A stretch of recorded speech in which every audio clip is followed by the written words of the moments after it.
Sir CJP के जरिए अभिजीत जी। दिप्के का एक पोस्ट वायरल हो रहा है, जो पोस्ट उन्होंने 8 सितंबर 2022 को किया जी। था।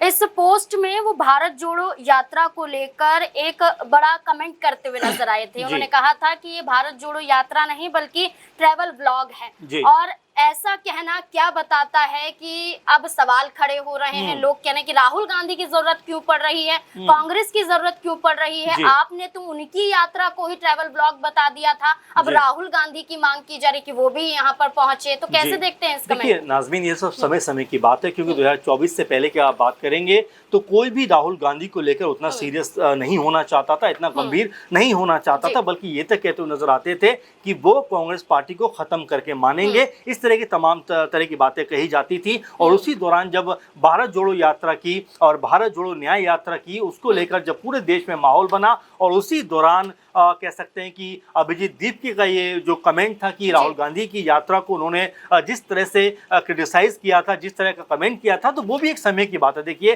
और ये भी कहा जाता है कि कई बार आदमी आवेश में आकर बहुत सारी बातें कह जाता है, लेकिन आज सचमुच देखने को मिल रहा है कि उनको राहुल गांधी की ज़रूरत है। क्योंकि कल परसों आज़ाद ने भी ये बात कही कि अगर लाखों लोग यहाँ पर जमा हो जाएं तो सरकार पे दबाव बनेगा, सरकार दबाव में आएगी। और इससे पहले भी राहुल गांधी का हमने कई दफ़ा ऐसा देखा है, जब 3 जो किसान के बिल आए थे, उस वक्त भी जो सरकार थी वो झुकने का नाम नहीं ले रही थी। और जिस तरह किसानों ने आंदोलन किया, राहुल गांधी ने उनका सपोर्ट किया और ये कहा कि अगर मगर कुछ नहीं, ये तीनों कानून सरकार को वापस लेने पड़ेंगे। और आपको भी याद होगा कि खुद पीएम मोदी ने कहा कि मेरी तपस्या में कोई कमी रह गई होगी, इसके बाद उन्होंने उन तीनों कानूनों को वापस ले लिया। तो देखिए, इमेज का फर्क पड़ा है, राहुल गांधी की जो छवि है उसका असर पड़ा है। इसीलिए यहाँ पर जो सीजेपी है उनकी तरफ से कहा जा रहा है कि राहुल गांधी अगर आते हैं, कांग्रेस पार्टी का अगर समर्थन मिलता है, तो ये जो आंदोलन है इसको एक नई दिशा और दशा